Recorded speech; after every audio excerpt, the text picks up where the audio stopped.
ACL আছে। কথা শেষ হয়ে গেছে।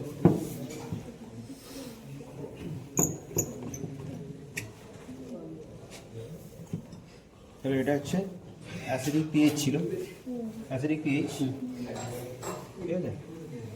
স্যাম্পল সলিউশনের পিএইচ বেরোবে, ম্যাচ করছে যে এটা অ্যাসিডিক, তার মানে এটা অ্যাসিড, কিন্তু দেখ পিএইচ ড্রপ ডাউন করে দিল। যত বেশি হচ্ছে পিএইচ একের কাছাকাছি যাবে তত রেডিশের দিকে কালারটা যাবে। ওকে। তার মানে ইট ইজ ডিজিটালি প্রুফ যে ইট ইজ অ্যাসিডিক, এবং তার পিএইচ ভ্যালু রেঞ্জটা কত?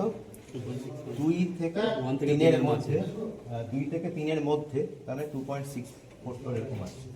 তাহলে দেখ এই কালারটাও কিন্তু কাছাকাছি এসে 2-3 মাঝখানে, হ্যাঁ। এই যে কালারটা মানে নিয়ারলি 1 এটা হয়ে যাবে। অ্যাকচুয়ালি দুটো রিডিং বেশি হয়েছে না? এই 0.65 মতো মাত্র। ঠিক আছে।